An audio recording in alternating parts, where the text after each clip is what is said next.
Bom dia, boa tarde, boa noite. Eu sou o professor Davi Guturi e a gente está iniciando hoje uma disciplina de Ecologia e Estatística aplicada à Ecologia. Eu vou preferir falar Ecologia e Estatística por algumas questões que eu vou esclarecer ao longo da disciplina.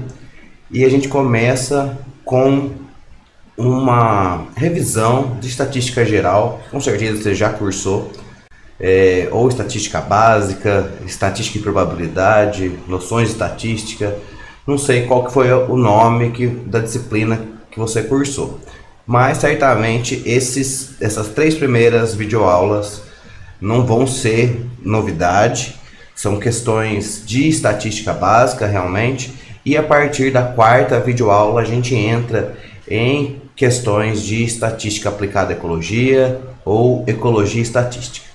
Beleza? Bora lá. Então, a gente começa aqui na nossa disciplina de Estatística Aplicada à Ecologia, falando de conceitos gerais em probabilidade estatística, e a gente entra em estatística descritiva.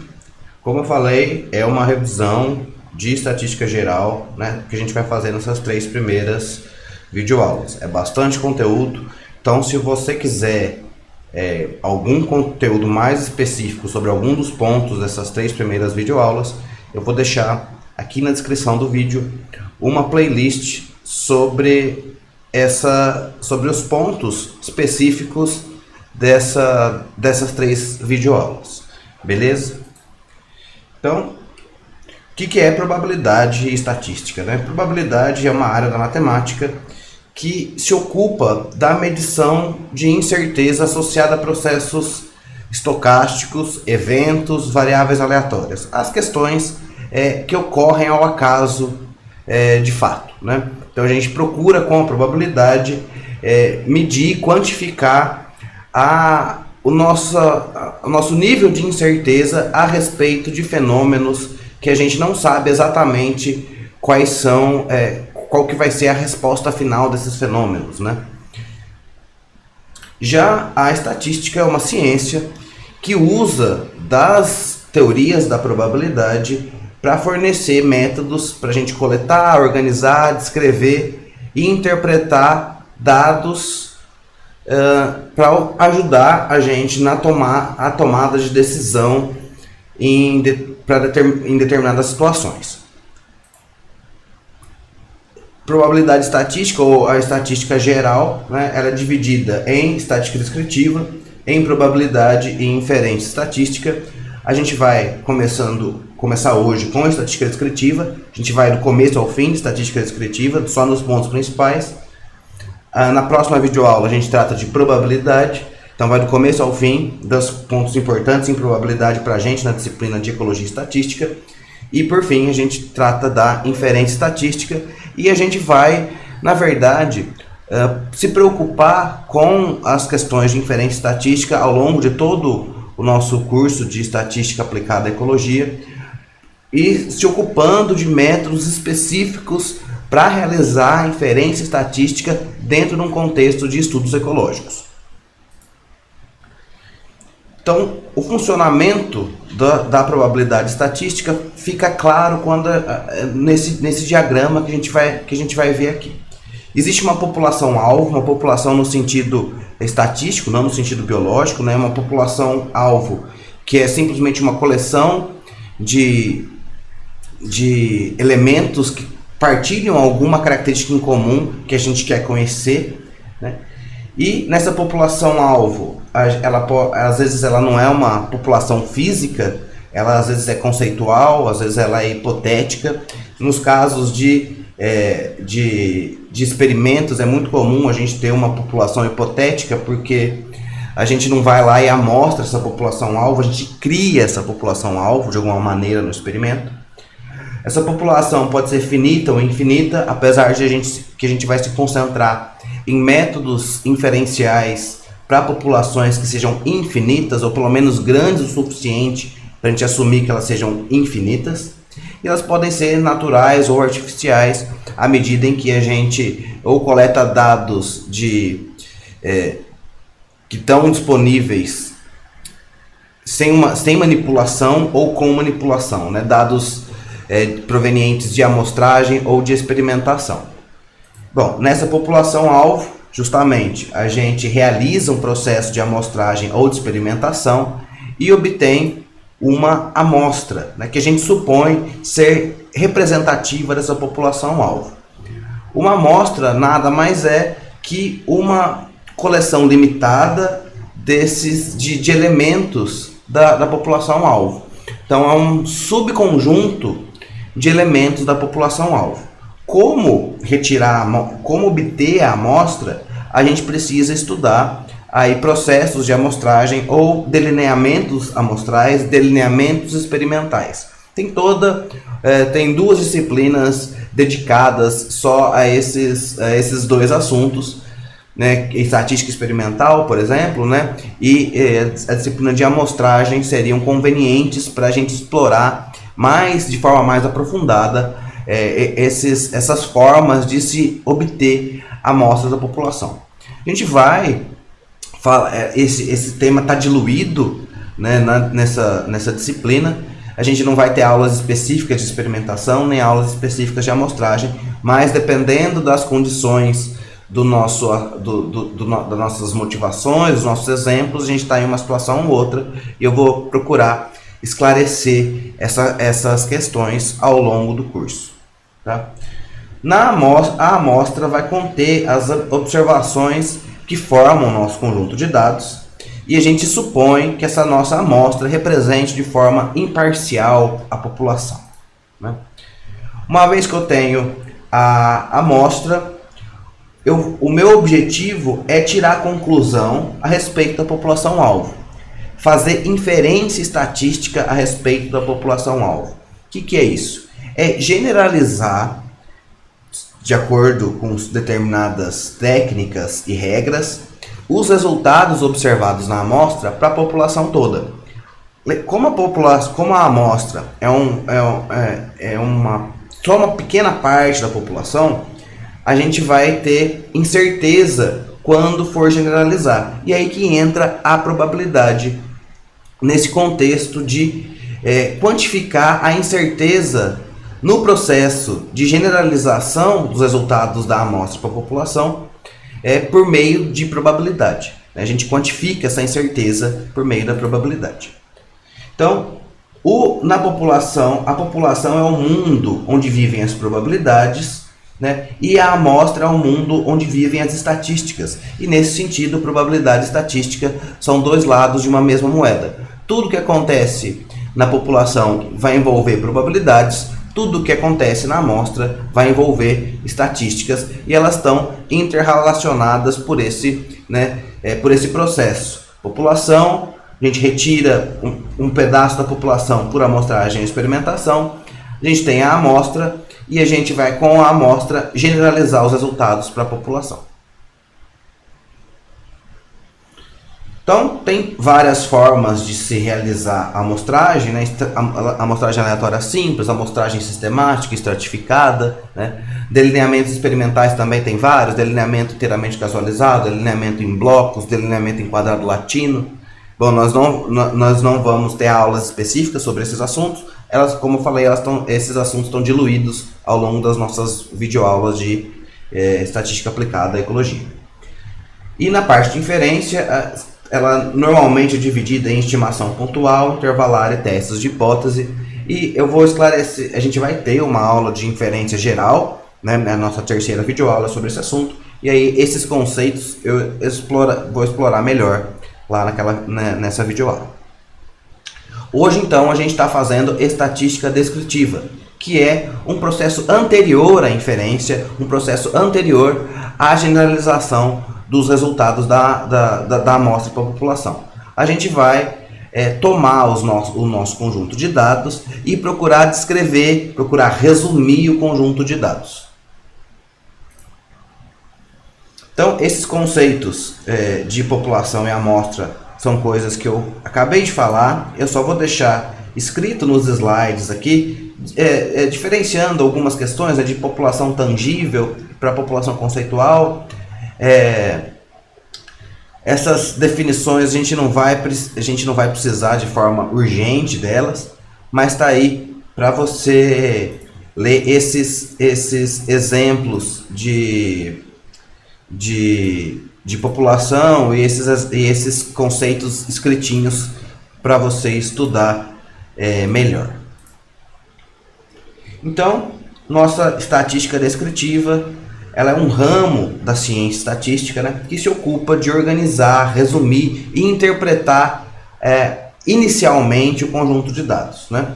Então, independentemente do tipo de pesquisa, né, se é uma pesquisa básica ou aplicada, exploratória, hipotética, dedutiva, observacional ou experimental, sendo estudos longitudinais ou transversais, não importa, a estatística descritiva vai se ocupar desse trabalho de resumir e realizar análises iniciais a respeito do conjunto de dados. O primeiro passo em estatística descritiva é identificar quais os tipos de variáveis você está trabalhando, estão disponíveis para você no seu conjunto de dados. Esse passo é de extrema importância, não porque a gente gosta de classificar as coisas. A gente de fato gosta de colocar as coisas em caixinhas, mas não é por isso que a gente identifica os tipos de variáveis. À medida em que a gente consegue, com sucesso, identificar o tipo de variável com a qual a gente está trabalhando, isso vai dar indícios para a gente de possíveis modelos probabilísticos, que a gente vai estudar na próxima videoaula. E uma vez que a gente tem modelos probabilísticos candidatos para a nossa variável, isso vai ter consequências sobre os métodos estatísticos inferenciais. Então, se a gente classificar errado a nossa variável de interesse, a gente vai, por consequência, escolher um modelo probabilístico errado e, por consequência, a gente vai tirar conclusões erradas sobre a população. Então, esse primeiro passo é fácil de se fazer, mas ele é muito importante, né? As variáveis estão divididas em dois grandes grupos: as variáveis qualitativas e as variáveis quantitativas. Variáveis qualitativas assumem valores em categorias e variáveis quantitativas assumem valores numéricos. As variáveis qualitativas, por sua vez, estão divididas em dois tipos de variáveis qualitativas: as variáveis qualitativas nominais e as qualitativas ordinais. A diferença entre elas, ambas são categorias. A diferença é que as categorias nas variáveis qualitativas ordinais, elas têm uma ordem natural, enquanto nas qualitativas nominais não existe essa ordem, né? Então, quando a gente pensa em cor de qualquer coisa, né? A minha variável de interesse é cor de carro. Então, eu vou tirar uma amostra de carros da minha cidade no horário de pico e vou anotar as cores desses carros, né? Cor, verde, azul, branco, preto, não tem uma ordem, né? Não tem um melhor, não tem um pior, não tem um maior, não tem um menor, né? Então, a variável cor é uma variável tipicamente qualitativa nominal. Enquanto que a gente quando a gente realiza uma pesquisa de satisfação, por exemplo, estou muito insatisfeito, as respostas possíveis são muito insatisfeito, insatisfeito, indiferente, satisfeito ou muito satisfeito.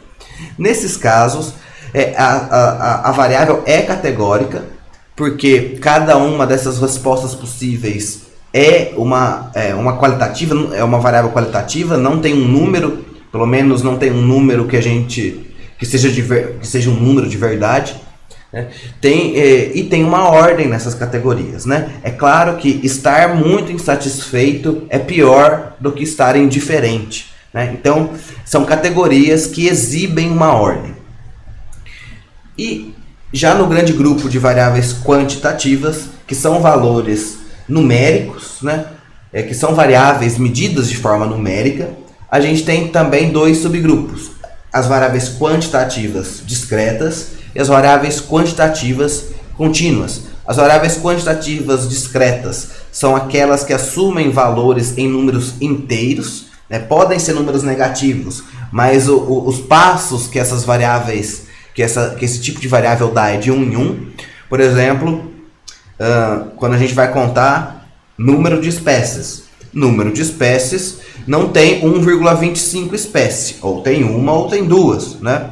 Então é uma variável que assume valores. O menor valor possível é 0, o maior valor possível eu não sei não sei qual é, né? 0, 1, 2, 3, 4, 5, pode até ir mais infinito aí, mas a questão é que os passos são de 1 em 1. Então essas são as variáveis quantitativas discretas.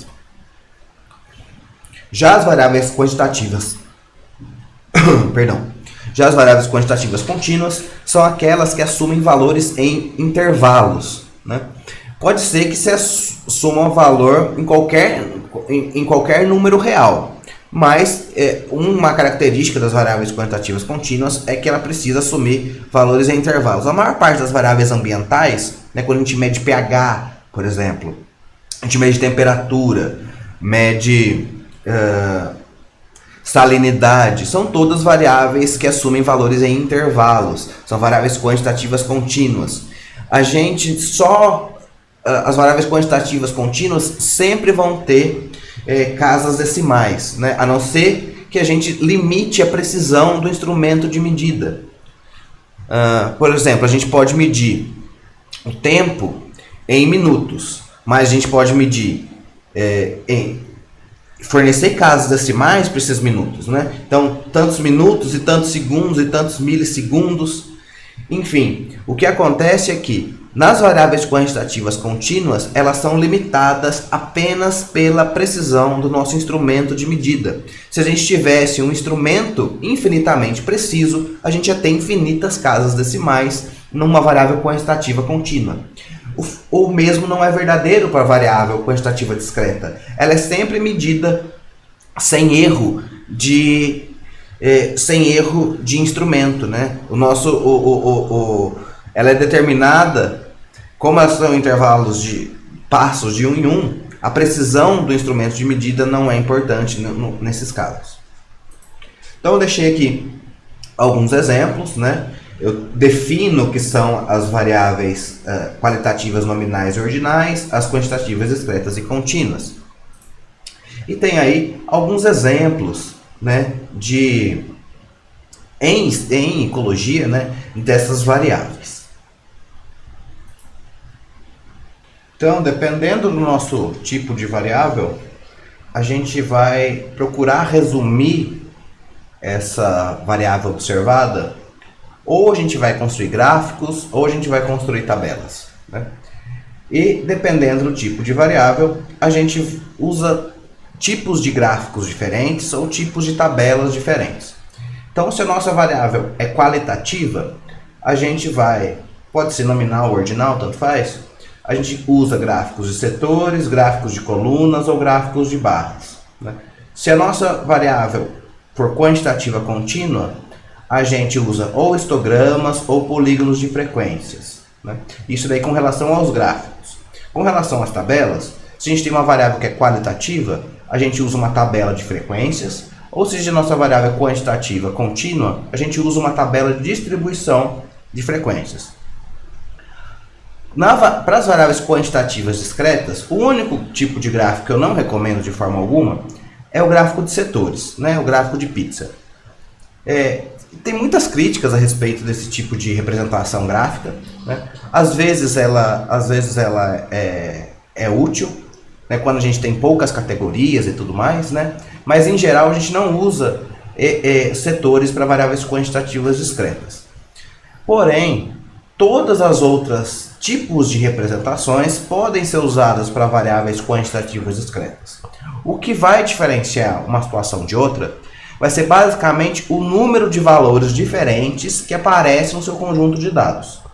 Não é necessariamente todos os valores possíveis para a variável quantitativa discreta, para aquela variável sua observada. Por exemplo, né, quando a gente fala em número de filhos, né, que é uma variável quantitativa discreta, a gente pode pensar, de seres humanos, né, a gente pode pensar que é ou 0, ou 1, ou 2, ou 3, ou 4, ou 5. Em teoria, poderia ser, né, até 50, alguma coisa, né? Se a gente estiver pensando em filhos de pais, apenas só de homens, né, poderia ser muito mais. Acontece que não é o valor teórico da variável quantitativa, mas o número de valores diferentes observados num conjunto de dados em particular. Então, quando a variável quantitativa discreta tiver poucos valores diferentes, a gente finge que ela é qualitativa e usa as técnicas para variáveis qualitativas.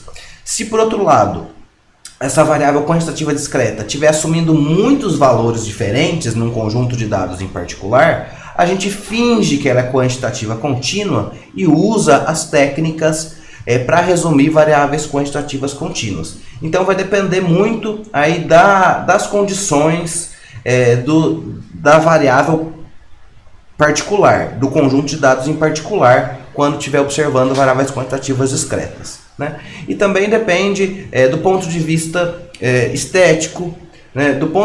Porque o nosso objetivo é comunicar e resumir o nosso conjunto de dados de forma eficiente. O que é eficiência? É que o seu interlocutor entenda o que você está querendo representar ali. Então, eu não vou te dar um valor. A partir de tantos valores diferentes, você vai usar técnicas de variáveis quantitativas contínuas. Menos que tantos valores, você vai usar técnicas de variáveis categóricas, né? Mas vale a tentativa para cada situação e ver o que fica melhor realmente no caso de variáveis quantitativas discretas. Então, aqui a gente vai trabalhar com um arquivo no R, no nosso encontro síncrono. Todos os exemplos que a gente for fazer nessa disciplina, e muitos deles, se não todos, são no R, a gente vai fazer no encontro síncrono. Eu não vou fazer nenhum desses exemplos aqui nas videoaulas, tá? Ou nas videoaulas é só a parte teórica. Então a gente pode aí no R também criar esses diferentes tipos de gráficos, né? E vou querer dar uma dica ou outra a respeito da construção de tabelas, né? Porque as pessoas confundem um pouco a questão de tabelas e versus quadros, né?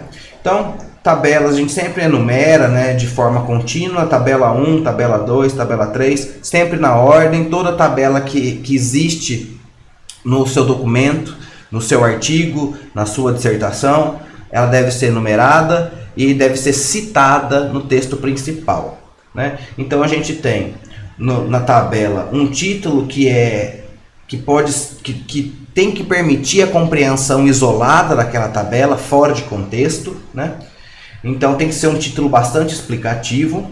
E a gente separa o título com uma linha horizontal. A gente tem os títulos das variáveis que a gente vai colocar na tabela, separado também por uma linha horizontal. E aí a gente tem o nosso corpo da tabela. Finalmente a gente encerra a tabela com uma linha horizontal. O importante da gente observar nas tabelas é que elas não são fechadas, né, nas laterais, elas são sempre abertas. A gente pode, quando a gente tem uma variável que a gente chama de variável estratificadora ou uma variável para identificar grupos, a gente pode até separar essa variável por uma linha vertical aqui, né, se for de interesse. A gente não costuma usar essas linhas verticais, mas há essas exceções quando a gente tem uma justificativa muito boa para usar essas linhas verticais, por exemplo, no caso de ter variáveis que identificam um grupo, por exemplo, grupo A e grupo B, né? Então a gente pode usar nesse caso a separação por linha vertical. Mas veja, ela continua sendo aberta aí nas laterais. Isso aqui está errado, né? Porque isso aqui não é uma tabela. Isso aqui é um quadro. Seria o quadro 1. Né? A numeração dos quadros é independente do número de tabelas. E a gente usa quadros principalmente quando a gente está caracterizando, está querendo colocar definições ou especificações de variáveis qualitativas, né? Então a gente tem um título para a variável qualitativa e vai explicar o que significa aquela categoria, né?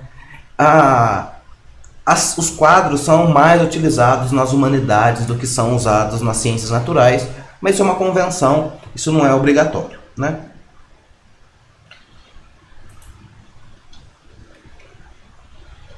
Entrando na questão das tabelas de frequências, que a gente usa para resumir dados de variáveis discretas ou de variáveis qualitativas, elas consistem em apresentar as categorias numa coluna e as frequências absolutas, as frequências ou as frequências relativas em outra coluna, né? E a gente pode usar como frequência relativa porcentagens também, né? Então, vamos usar esse exemplo aqui, né? Então, uma bióloga marinha estava interessada em investigar a abundância de conchas em praias arenosas abertas à visitação. Eu trouxe esse exemplo de praia um pouco distante de Minas, né, mas porque eu venho trabalhando aqui no programa de pós-graduação em ecossistemas costeiros, lá de Santos, da Unisanta em Santos, e eu tive uma aluna que estava trabalhando com quiliologia, né, com o estudo das conchas. Então eu trouxe esse exemplo, não são os dados que ela observou não, mas tem bastante a ver. Então ela distribuiu 30 transectos de 100 metros cada ao longo da costa, né, ao longo da praia. Em cada transecto ela sorteou um ponto, construiu uma parcela de 1 metro quadrado e coletou todas as conchas inteiras encontradas na área superficial, ou seja, ela não cavou, né, para procurar concha. E ela encontrou no transecto 1, ou melhor, na parcela sorteada dentro do transecto 1, ela encontrou 0 conchas. No transecto 2, ela encontrou 1 concha. E assim sucessivamente até o 30º transecto, né? Então, como não tem, a gente está falando só de conchas inteiras, né? Não tem como ter meia concha inteira. Ou tem nenhuma, ou tem uma, ou tem duas. E essa é, portanto, uma variável quantitativa discreta, né? Então, ela pula de intervalos de 1 em 1. Como essa variável quantitativa discreta aqui em particular, ela está assumindo poucos valores diferentes, né? Ela encontrou ou 0, ou 1, ou 2 conchas, ou 3, aí no máximo 4 conchas. Poderia ter encontrado 5, 6, 7, 8, 9, até mais infinito, né? Mas o fato é que nesse conjunto de dados em particular, só tem 5 valores diferentes, 0, 1, 2, 3 e 4. Então, como são poucos valores diferentes, a gente pode tratar essa variável quantitativa discreta como se ela fosse uma variável qualitativa. E então construir uma tabela de frequências. Nesse caso, vai ser a nossa tabela de frequências é simplesmente o número de conchas encontradas e a frequência absoluta numa coluna e frequência relativa na outra coluna. Veja, a coluna da frequência absoluta tem sempre que somar o tamanho amostral. No caso eram 30 parcelas, ou melhor, uma parcela dentro de cada um dos 30 transectos, né? E a frequência relativa é a frequência absoluta dividido pelo total. Então 12 sobre 30 dá 0,4, 6 sobre 30 dá 0,2, né? Assim sucessivamente. Então 12 dos transectos tinham 0 conchas, 6 dos transectos tinham 1 concha, né? E assim sucessivamente. Essa é uma tabela de frequências usada para resumir dados de variáveis qualitativas ou, nesse caso, de quantitativas discretas. Tranquilo, né? Então, eu fiz 3 perguntas aí, né? Esse é o tipo de variável, é uma variável discreta. Essa variável assume valores, a gente pode pensar que é nos números naturais, porque a gente não sabia até quando a gente ia contar, calhou de contar só de 0, 1, 2, 3, 4. E o tamanho amostral, como eu já revelei aqui para vocês, foi 30. Né? Então tá aí os valores possíveis. Para variáveis quantitativas contínuas, e às vezes discretas também, né, a gente não usa tabelas de frequências, a gente usa tabelas de distribuição de frequências, né? A tabela de distribuição de frequências, a gente vai construir classes. Então a gente vai sair de uma variável, de uma situação que era contínua, né, dos dados crus, que pode ser um conjunto de dados muito grandes, a gente vai criar classes para esses dados e contar quantas observações a gente tem dentro de cada classe, né? Para construir a tabela de distribuição de frequências, a gente tem uma série de passos aqui, né? Obter o número de classes para o nosso conjunto de dados, calcular a amplitude total, a amplitude de cada classe, né? Então, calcular quem vão ser as classes de fato, os pontos médios, etc, né? Não vou entrar em detalhes para a construção dessas tabelas de distribuição de frequências, que seriam úteis para a gente construir à mão. A gente não vai fazer isso aqui, né? Mais uma coisa que eu quero ressaltar é a determinação do número de classes, porque há duas formas de determinar o número de classes para as variáveis quantitativas contínuas. Ou a gente tem familiaridade com os dados, ou a gente constrói por critérios estatísticos, né? Familiaridade com o dado, eu digo, dou sempre o exemplo do IMC, né, que é índice de massa corporal, peso sobre a altura ao quadrado. Claro que peso é quantitativa contínua, altura quantitativa contínua, a razão das duas coisas também vai fornecer uma variável quantitativa contínua. Então, o pessoal lá da área da medicina, da educação física, né, quando eles olham o valor de IMC, claro que isso daí já foi um pouco superado, né, mas dependendo do valor do IMC da pessoa, ela classificava como abaixo do peso, peso ideal, obeso tipo 1, obeso tipo 2, né, e assim sucessivamente. Essas classes de IMC foram construídas pensando por familiaridade com os dados. O pessoal dessa área sabe o que interpretar o IMC dessa forma, né? Porém, a gente na maior parte dos casos não tem essa familiaridade com os dados e constrói as classes para nossa variável quantitativa contínua por critérios estatísticos, que é o que a gente vai fazer aqui. Existem vários critérios diferentes, né? Eu costumo adotar esse critério aqui, de K classes, né? Dependendo do tamanho da amostra. Então, ou é o inteiro superior. Então, esse sinal aqui, ó, esse colchete que é fechado só em cima, quer dizer inteiro superior. Então, inteiro superior de 2,3, por exemplo, você vai jogar para cima. Inteiro superior de 2,7 também vai ser 3, né? Então, a casa decimal aqui passou do zero, o inteiro superior é o de cima, né? Então, inteiro superior da raiz quadrada do tamanho da amostra, se o tamanho da amostra for menor que 100. Se o tamanho da amostra for maior ou igual que 100, a gente usa o inteiro superior de 5 vezes o logaritmo na base 10 de n. Tá? A gente não vai se preocupar muito com essas questões numéricas, porque a gente vai fazer tudo de forma prática no computador, né? Então, uma vez que a gente obtém todos os critérios para a construção da tabela de distribuição de frequências, a gente vai estar numa situação desse tipo aqui, né? Uma tabela com esse formato aqui. Então, a gente tem a classe, limite inferior da primeira classe, limite superior da primeira classe, limite inferior da segunda classe, que é igual ao limite superior da primeira classe, e assim sucessivamente. A gente tem as frequências absolutas na coluna FI. Na coluna FI, então, a gente tem o número de dados que caem dentro dessa classe aqui. Então, nesse sentido aqui, a gente tem que olhar para esse símbolo aqui, né? Esse símbolo aqui é a mesma coisa que um intervalo fechado à esquerda e aberto à direita, né? Então, se algum dado observado cair exatamente em cima do limite de classe, essa observação é contada aonde o intervalo está fechado, né? Então, é sempre na classe de baixo. A gente tem a coluna da frequência relativa, que como na tabela de frequências também era a frequência absoluta sobre o tamanho da amostra n, a frequência percentual, frequência relativa vezes 100. E a gente tem uma outra coluna aqui, que é a coluna do xi, que é o ponto médio de classe. Ponto médio de classe é simplesmente a média aritmética, né, dos limites de classe. Então, o limite da classe tal, limite inferior da classe tal, mais o limite superior da classe tal, dividido por 2, vai dar o ponto médio daquela classe, né?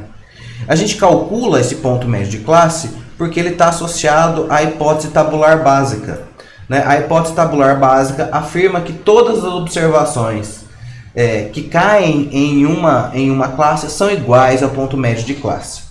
Isso acontece, essa hipótese tabular básica ela é útil quando a gente não tem, por algum motivo, perde acesso aos dados originais, aos dados crus, e a gente só vai ter em mãos, por exemplo, a tabela de distribuição de frequências pronta. Isso já não acontece mais, né? Em geral não acontece mais, mas ela é importante de ser citada porque pode acontecer, né? A gente pode perder acesso a qualquer momento aos nossos dados. E a gente ainda tem que procurar maneiras de extrair informação daquilo que a gente tem à disposição. Eu trouxe um outro exemplo aqui, tratando da tilápia do Nilo, né, Areochromis niloticus, que saiu um artigo publicado recentemente, né, aqui em 2021, já falando sobre a criação da tilápia no Brasil e como isso tem consequências perigosas, tanto para o meio ambiente como para populações humanas de pescadores de pequena escala, né? Então tem várias questões aí e a gente vai abordar esse exemplo no nosso primeiro encontro síncrono, tá? Então, nesse exemplo, a gente tem aqui os dados de tilápias juvenis com 6 meses, medidos, acho que ficou faltando falar, né, que os pesos medidos em gramas, né? E a gente vai procurar resumir esse conjunto de dados aqui. Então, nesse exemplo, a gente já tem a nossa construção da tabela de distribuição de frequência, que a gente vai construir junto no encontro síncrono, mas está aqui a resposta, né?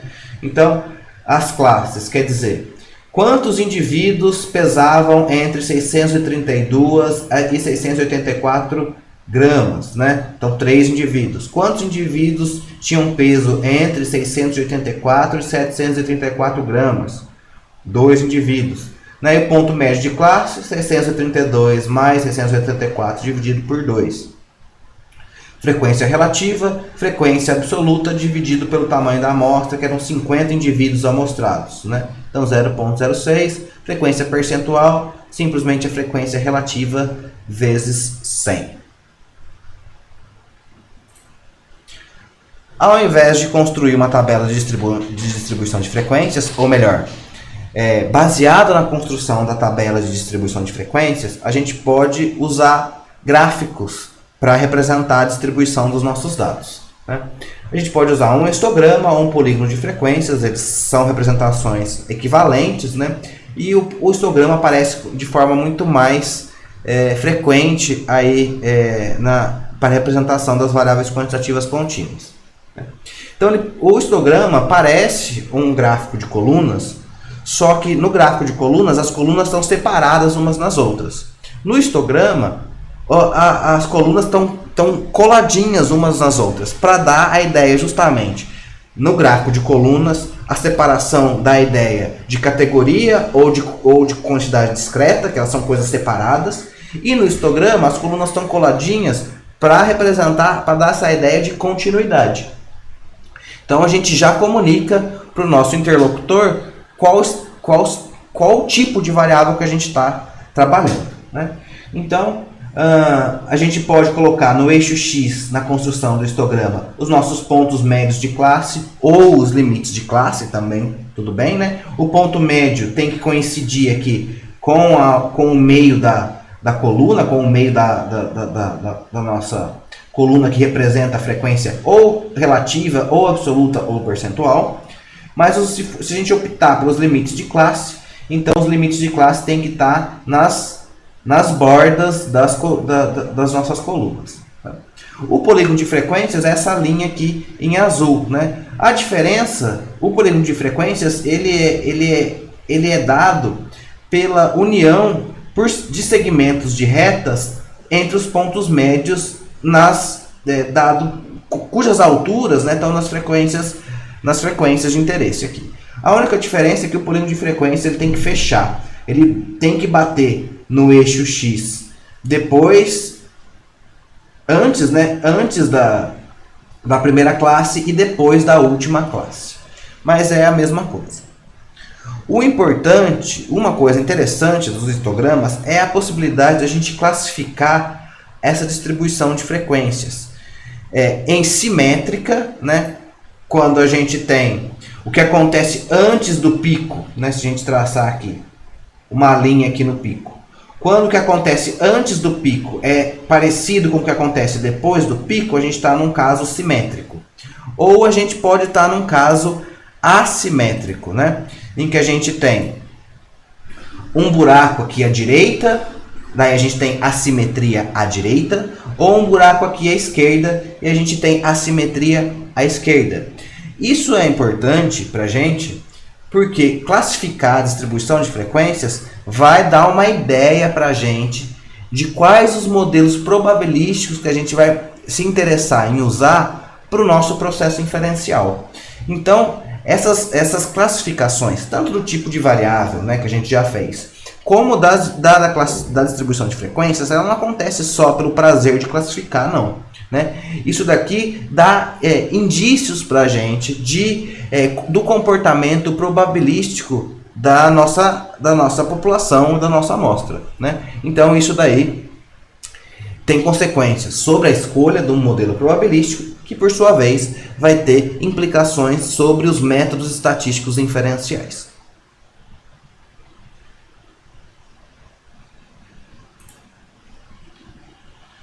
Essa observação aqui a respeito das variáveis discretas eu já tinha feito com vocês, né, que depende do número de valores que ela assume em um conjunto particular de dados.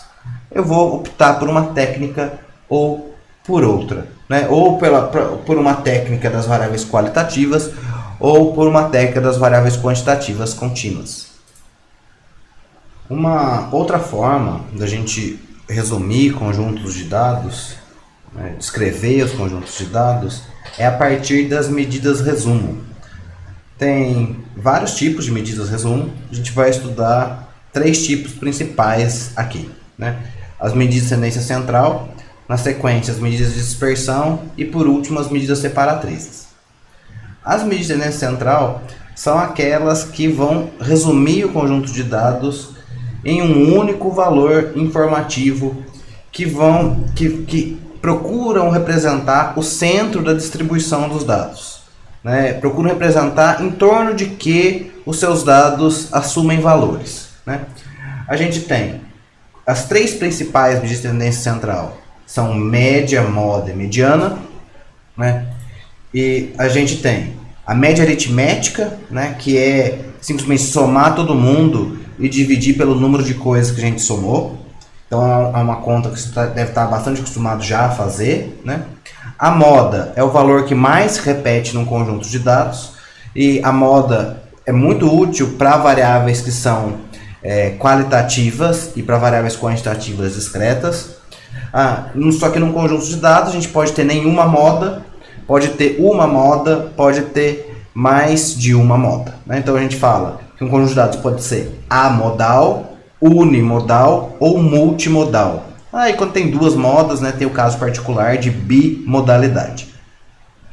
E tem a mediana, que quando a gente ordena o conjunto de dados do menor para o maior, é o valor que ocupa a posição central no conjunto de dados, né? Então a mediana depende da organização em ordem crescente do nosso conjunto de dados. Essa aqui é a última vez que a gente vai falar em média aritmética. A gente vai falar, a partir de agora, eu vou chamar a média de média amostral, tá? Quando a gente calcula uma média para um conjunto de dados, porque a média amostral tem características muito especiais na teoria de probabilidade estatística. Então, apesar do cálculo ser da média aritmética, ela tem esse significado mais profundo em estatística, que a gente vai poder explorar, a gente vai explorar principalmente na terceira videoaula, tá? Então, a questão da média aritmética, a partir de hoje, a gente vai chamar de média amostral. Tá? As definições que eu acabei de falar para vocês, né? Então, média aritmética, se a gente consegue realizar um censo na população, ou seja, a gente consegue visitar, observar todo mundo da população, a gente consegue obter não a média amostral, mas a média populacional, que a gente usa essa letra Mi aqui, né? Então, a letra grega Mi representa a média populacional, que é 1 sobre o tamanho da população, né, vezes o somatório de cada das variáveis observadas em toda a população. Isso aqui dificilmente a gente consegue fazer, tá? Porque tem, além de ser um censo que é muito complicado de se fazer, a gente tem essa suposição de que esse n é um valor finito, né? E a gente vai, na maior parte dos casos, assumir que n é infinito, então nem dá para calcular não daria nem para fazer o censo, né? Nem o censo seria impossível nesse caso, né? O que a gente vai usar mesmo é a média amostral, o x barra. Eu acho que vai aparecer nas próximas aulas o y barra, mas é a mesma coisa, né? 1 sobre o tamanho da amostra vezes o número vezes a soma de todas as variáveis, dos valores observados das variáveis, né?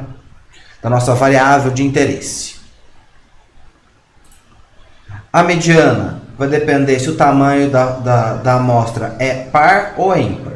Então, se a gente tem aqui os valores observados, por exemplo, x1 igual a 2, x2 igual a 2,3, x3 igual a 1,7, x4 igual a 4 e x5, opa, coloquei um parênteses a mais ali, x4 igual a 4 e o x5 igual a 3,5, por exemplo, o primeiro passo é a gente identificar que o tamanho da amostra, aqui no caso, n igual a 5, né, é um número ímpar, né? Então a gente está nesse primeiro caso aqui. Se o tamanho da amostra é ímpar, né, eu vou usar essa fórmula para obter a mediana, mas o primeiro passo é organizar esse conjunto de dados em ordem crescente. Então, o x1, x parênteses 1, é o menor dos valores, né? Então, o menor dos meus valores aqui, por acaso, foi o x3, que é 1,7. O x2 é o segundo, x parênteses 2, é o segundo menor. Então, é 2, né? O x3 é 2,3. O x4, x parênteses 4, é o 3,5. E o x parênteses 5, que é o maior dos meus valores, é 4, né?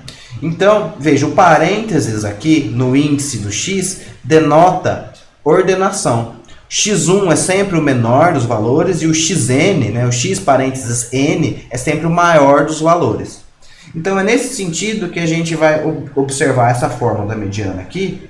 E a mediana vai ser o x que ocupa a posição n mais 1 sobre 2 se o n for ímpar. Então, n mais 1 sobre 2, então, no nosso caso, o n é 5, mais 1, 6, sobre 2, 3. Então, a mediana, nesse caso, é o x que está na posição 3, que é igual a 2,3. Então, a mediana no nosso problema aqui é 2,3, que é o valor que ocupa a posição central.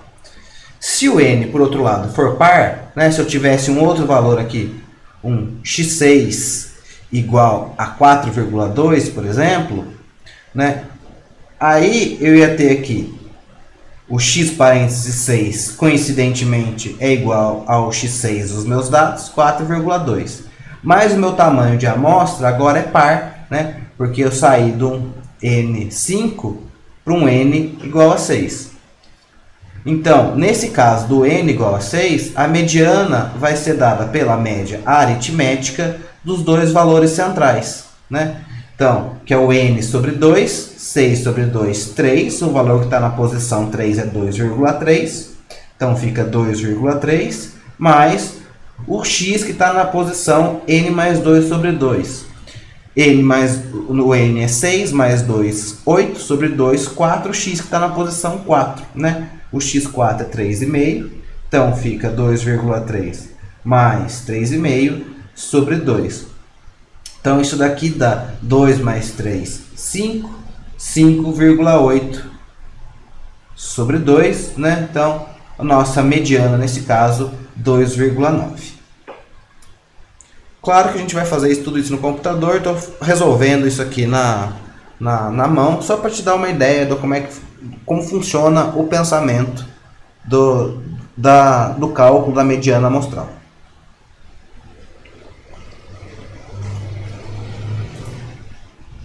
Aí a gente tem os dados do exemplo 1 aqui, a gente vai calcular média, mediana e moda no nosso encontro síncrono para esses dados do exemplo 1, das conchas coletadas lá na praia. As medidas de tendência central têm algumas vantagens e desvantagens, né, quando a gente compara principalmente média e mediana, é que a média ela é altamente influenciada por valores extremos no nosso conjunto de dados, enquanto a mediana não é. Porém, a média tem características, tem uma simplicidade matemática que merece destaque, e isso daí vai ajudar a gente principalmente nos trabalhos no processo inferencial, de estatística inferencial. Quando eu digo influenciada por valores extremos, vamos pensar aqui primeiro num conjunto de dados bastante simples, né? Vamos pensar aqui num conjunto de dados que é igual a 1, 2, 3, 4 e 5. Né? Já está convenientemente ordenado aqui. Então o nosso x barra, nesse caso, a nossa média amostral, é 1 mais 2 mais 3 mais 4 mais 5. Né? Tudo isso aqui dividido por 5, que é o número de valores que eu tenho. Então fica 1 mais 2, 3, mais 3, 6, mais 4, 10, mais 5, 15 sobre 5 igual a 3. E a mediana, que é o valor que ocupa a posição central, né, no conjunto de dados ordenados, vai ser 3. Então, nesse caso, você vê que média e mediana são iguais. Porém, vamos considerar um outro conjunto de dados aqui, parecido também. 1, 2, 3, 4, só que ao invés do 5 eu tenho um 500 aqui. Né? O x barra vai explodir. 1 mais 2 mais 3 mais 4 mais 500 sobre 5. Né? Então fica 1 mais 2, 3, mais 3, 6, mais 4, 10, 510 sobre 5. 510 sobre 5 dá 102. Né? Então, olha lá, a nossa média explodiu e a mediana continua igual, né? Ela continua sendo igual a 3. Então, nesse sentido, a mediana é robusta a observação contra a presença de observações extremas no conjunto de dados, enquanto a média sofre forte influência dessas observações extremas. Né?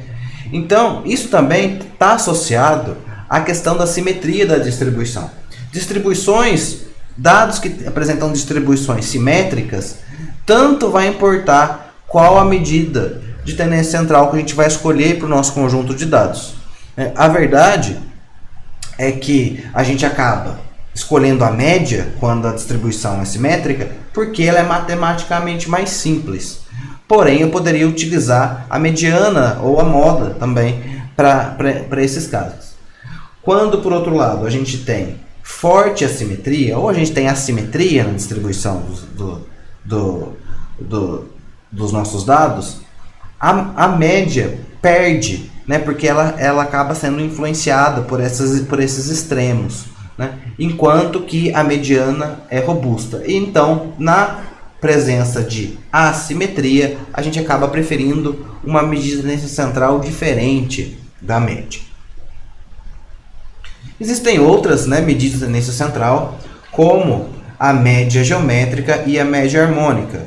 Né? A média geométrica é dada pela raiz enésima do produtório das observações. Né? Então, se a gente tem o somatório, né, da xi, que é x1 para ir indo de 1 até n, é x1 mais x2 mais mais xn. O produtório, que é dado aqui pelo símbolo, pelo π maiúsculo, né, pelo π grego maiúsculo, né? O produtório da xi, lembra o somatório, só que ao invés de fazer a soma, a gente faz o produto. x1 vezes x2 vezes x3 vezes vezes xn. Então, a média geométrica, o x barra g, né, é a raiz enésima do produtório das xi. Enquanto que a média harmônica é o inverso da média dos inversos, né? Então, se x barra é 1 sobre n somatório da xi, x barra menos 1 é n dividido pelo somatório da xi, né? Só que na média harmônica, ela não é simplesmente o inverso da média aritmética, né? Ela é o inverso da média dos inversos. Por quê? A gente vai somar 1 sobre os xi. Então, essas são o x barra h e o x barra menos 1 são coisas diferentes. Cuidado, né? Para que a gente usa média harmônica e média geométrica, né? A gente usa a média geométrica, principalmente quando a gente está tomando medições em escalas diferentes. Então, imagine que você vai para campo, né? E lá, né, e você vai ter, por exemplo, vai fazer levantamentos em parcelas, por exemplo. Em cada parcela você vai tomar várias medidas de variáveis ambientais, né? Então você vai tomar pH do solo, vai tomar a temperatura, porque de repente tem variações microclimáticas, você vai tomar uma medida de luminosidade. São todas quantidades medidas em escalas bastante diferentes. Então, como você vai ter várias parcelas ali, e para cada uma delas você tem essas 3 medidas de variáveis ambientais, pode ser de interesse tomar a média geométrica dessas variáveis ambientais dentro de cada parcela, né? Para ter um único valor representativo das variáveis ambientais. Essa é uma possibilidade de aplicação da média geométrica. A média harmônica a gente usa quando a gente está querendo tomar médias de taxas, tá? Taxa de crescimento, taxa de reprodução, qualquer coisa a gente pode usar, qualquer tipo de taxa a gente pode usar a média harmônica como uma medida de tendência central. Não é muito comum, né? Não aparece muito, mas existem essas possibilidades. O nosso segundo tipo de medida resumo que a gente vai trabalhar são as medidas de dispersão, né? As medidas de dispersão medem variabilidade, porque representar a tendência central não é suficiente. Toda medida de tendência central deve vir acompanhada de uma medida de dispersão, né? Então, o que mede uma medida de dispersão? Mede variabilidade. Se eu te falar assim, ó, a gente tem um conjunto A de dados aqui. Esse conjunto de dados A tem as observações 1, 1, 1, 1. E a gente tem um conjunto de dados B aqui, que é 1, 2, 3, 4 e 5. E eu perguntar para você, qual desses conjuntos de dados, A ou B, apresenta maior variabilidade? Muito provavelmente, de forma intuitiva, você vai me falar assim, Davi, é o B. O conjunto de dados B tem maior variabilidade em comparação ao conjunto A. Eu vou ser obrigado a concordar com você. E aí, as medidas de dispersão, elas vêm para quantificar essa variabilidade. A gente sabe, só de olhar, comparar B e A gente sabe que B tem maior variabilidade que A. Mas quanto mais variabilidade? E é isso que as medidas de dispersão buscam representar, né? Quantificar a variabilidade num conjunto de dados. Então, tem várias medidas de dispersão possíveis, né? Tem a variância, você já deve ter visto, desvio padrão, que é a raiz quadrada da variância. Variância e desvio padrão são com certeza as medidas de dispersão mais importantes que a gente tem, porque as nossas técnicas inferenciais, a gente vai buscar realizar inferência para a média, em geral, né? E as medidas de dispersão preferidas para acompanhar a média são variância e desvio padrão. Então é por isso que essas duas medidas ganham bastante destaque, tá? porque elas sempre acompanham a média. A gente pode usar a amplitude. A amplitude é simplesmente o máximo menos o mínimo, né? O máximo das xi dos valores observados menos o mínimo das xi, que não é uma boa medida de dispersão, mas ela quantifica a variabilidade. E o desvio absoluto médio ou desvio absoluto mediano também pode ser uma outra medida de dispersão possível, tá? Vamos dar uma olhadinha nas fórmulas dessas quantidades. Então, a amplitude eu já escrevi para você. O Azão aqui é o máximo menos o mínimo. O desvio absoluto médio a gente pega cada uma das observações, subtrai a média amostral e calcula o valor absoluto, o valor em módulo. A gente despreza o sinal. Soma todo mundo e divide por n, pelo número de coisas que foram somadas, né?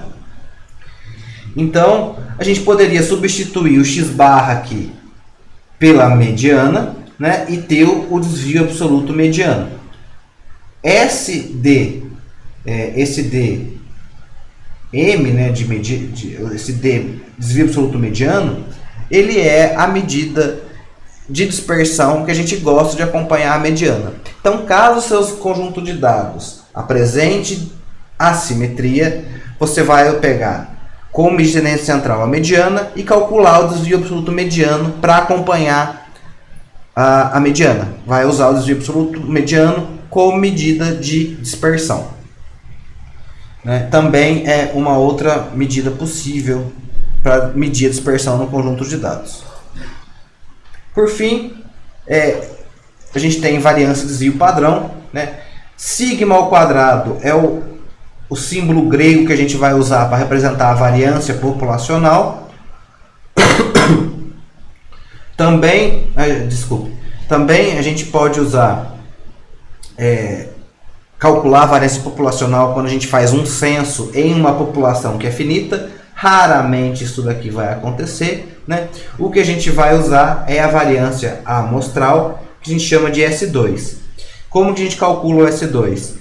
Pega cada uma das observações, subtrai a média amostral, fez essa continha, eleva ao quadrado. Faz isso para todo mundo, soma o quadrado das diferenças, o sinal vai ser sempre positivo, o que significa que S2 é sempre maior ou igual a zero, né? E vai dividir pelo tamanho da amostra menos 1. Esse tamanho da amostra menos 1, eu vou te apresentar uma justificativa para isso lá na videoaula 3 ou a partir dela, tá? Então, calculei a variância, posso obter o desvio padrão. Desvio padrão é a raiz quadrada do valor da variância. Não tira a raiz quadrada, não cancela a raiz quadrada aqui com o S2, senão se você fica com S igual a S, e aí fica com 1 igual a 1, não tem sentido nenhum, né? Isso daqui é simplesmente para dizer que a gente calcula a variância, vai ter um número. A gente tira a raiz quadrada dele e obtém o desvio padrão. Isso daí a gente faz porque no momento do cálculo da variância, a gente está elevando as coisas ao quadrado, né? Então, a unidade dos dados também vai ao quadrado. Então, se eu estivesse medindo, por exemplo, o peso das minhas tilápias lá, que estava em gramas. Então, vamos dizer que eu tive um peso médio, um x barra, de 700 gramas, né? Foi a média dos pesos. Quando eu calcular o S2, vamos dizer que foi 30 o meu S2, né? 30 gramas ao quadrado. Isso não tem sentido, né? Quer dizer, não tem sentido, tem sentido. Só é difícil de interpretar. Então, o que a gente faz ao invés de usar a variância, a gente vem aqui, tira a raiz quadrada do S2, obtém o S, né? Que é a raiz quadrada de 30, que eu não sei quanto que dá, mas a gente volta para a unidade original, né? Então, entender uma medida na unidade original dos dados é muito mais simples, né? E é por isso que a gente tira a raiz quadrada da variância e calcula o desvio padrão. Você talvez já tenha visto nas suas leituras de artigo, aparecer uma coisa do tipo média mais ou menos o desvio padrão, né? porque isso daí vai ter tem uma propriedade interessante de fazer essa continha aqui quando em distribuições simétricas dos dados. Tranquilo? Nesse exemplo 1, a gente também vai calcular as medidas de dispersão, lá no nosso encontro 5. Essas observações aqui eu já fiz para vocês, talvez com exceção de que a gente não calcula a média para variáveis contínuas, né? No sentido de que quando a gente tem uma amostra de variáveis contínuas, a gente não calcula a moda, porque a gente tem nossos valores são limitados pela precisão do instrumento de medida, de forma que se a gente tivesse infinitas casas decimais, muito provavelmente nenhum dos nossos valores na amostra apareceria repetido, então não teria sentido calcular a moda. Mas a gente pode observar a classe de maior frequência no histograma, com certeza, né? E chamar aquilo de moda. Pode. Mas só com os dados crus não tem como extrair a moda de uma variável quantitativa contínua, né? A média sempre tem a mesma unidade dos dados e a questão das unidades da variância de desvio padrão aqui. E para a gente terminar aqui, pessoal, as medidas separatrizes, né, ou também chamadas medidas de posição, elas funcionam para dividir o nosso conjunto de dados ordenados. Na verdade, a gente viu a mediana, né, que a mediana é uma medida separatriz, né? Ela divide o conjunto de dados em duas partes iguais. 50% dos nossos dados são menores que a mediana e 50% dos dados são maiores do que a mediana. Mas a gente pode ter o interesse em dividir o nosso conjunto de dados em diferentes quantidades de partes iguais, né? Por exemplo, a gente pode dividir em 3, em 4, em 10 ou em 100 partes iguais, né? Dependendo do número de partes que a gente divide o conjunto de dados, essas medidas separatrizes vão ter nomes diferentes.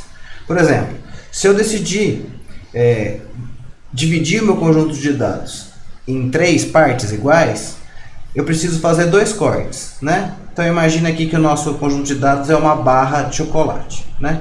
Para eu dividir o conjunto de dados em 3 partes, eu preciso fazer 2 cortes, né? Então, 2 cortes. Isso a gente vai falar que é o T1 e o T2, o primeiro tercio e o segundo tercio.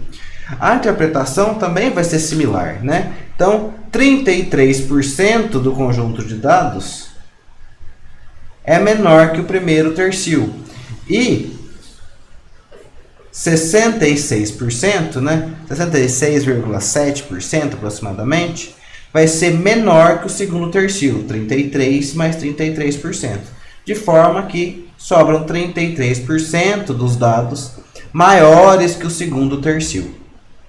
Veja só, isso é uma característica das medidas separatrizes. A gente sempre depende do conjunto de dados ordenados, né, em ordem crescente, do menor para o maior, assim como a gente fez para a mediana.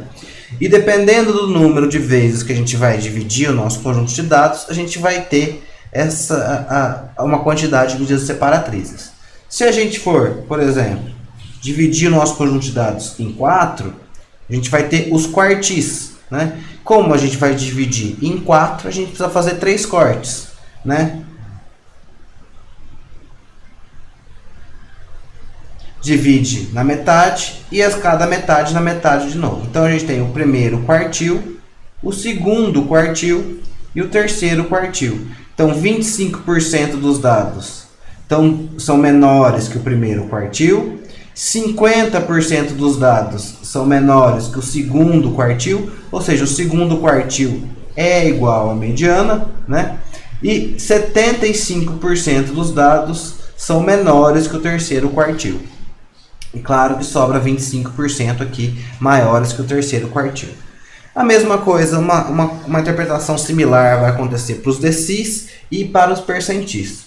De longe, as medidas separatrizes mais importantes são os quartis, porque a gente usa os quartis na construção do diagrama de caixas e bigodes, que é uma poderosa representação gráfica para variáveis quantitativas, né? E os percentis, que a gente também usa para obter intervalos de confiança aproximados, né? E são assuntos que a gente vai ainda abordar mais para frente nas nossas aulas, né? Então, quartis e percentis são as medidas separatrizes mais importantes, né? Claro que vai sempre haver correspondência, né? Assim como o segundo quartil é igual à mediana, porque ambos deixam 50% dos dados para baixo, o 50º percentil, né? O percentil de número 50, aqui a gente vai ter 99 cortes, né? Para formar o primeiro percentil, o segundo percentil, o terceiro percentil. O 50º percentil deixa 50% dos dados para trás, né? Então, o 50º percentil é igual à mediana, que é igual ao segundo quartil, né? O 75º percentil é igual ao terceiro quartil, porque 75% dos dados ficam para trás, né? Então, tem forma a gente calcular as medidas separatrizes na mão, mas essas formas de calcular na mão, elas são sempre menos precisas do que as que a gente calcula com o software. A gente vai fazer isso daí no R, inclusive vamos interpretar o boxplot, né? Que é o boxplot ou diagrama de caixas e bigodes, que é esse tipo de gráfico aqui que a gente usa para avaliar, a gente pode até comparar amostras de populações diferentes, claro, quando a gente estiver observando a mesma variável, né? O boxplot, a gente consegue visualizar a distribuição dos dados, ele fornece medidas de dispersão e de tendência central ao mesmo tempo, né? Então, a gente tem na caixa, né? Na caixa, a gente tem o limite inferior é o primeiro quartil, o limite superior da caixa é o terceiro quartil. Dentro dessa caixa vai ter uma linha mais espessa, que vai ser a mediana, uma medida de tendência central, né? Aí a gente tem, fora da caixa, a gente tem os bigodes, por isso diagrama de caixas e bigodes, né? Que é o mínimo e o máximo do conjunto de dados. A gente vai abordar no exemplo do R, vai ver que tem formas de construir o boxplot que não usam o máximo e o mínimo, usam uma outra quantidade lá. Mas dá para construir o boxplot com máximo e mínimo também, né? Então os limites dos bigodes aqui são o mínimo e o máximo. É interessante a gente notar no boxplot, supondo aí que a gente tem uma amostra de uma população 1 e a gente constrói o boxplot, uma amostra de uma população 2 e constrói o boxplot. A gente consegue comparar aqui o comportamento da variável de interesse, né, de acordo com as populações. A gente vê aqui que na população 2 a distribuição dos dados é muito mais simétrica, né? O que acontece para baixo e para cima da mediana são coisas parecidas, enquanto aqui na população 1 o que acontece para baixo e para cima da mediana são coisas muito diferentes, né? Então aqui a gente tem uma assimetria à direita pronunciada e aqui uma situação mais próxima de simetria, né, na população 2. Então a gente consegue aí ver uma medida de tendência central, que são as medianas, né? A gente tem o mínimo e o máximo, cuja amplitude forma uma medida de dispersão. Então é uma representação gráfica bastante completa, útil para variáveis quantitativas. Era isso aí na nossa revisão de estatística geral, parte descritiva. Espero que você tenha curtido o conteúdo e a próxima videoaula é de probabilidade. Beleza? Qualquer dúvida, me manda um e-mail e até a próxima.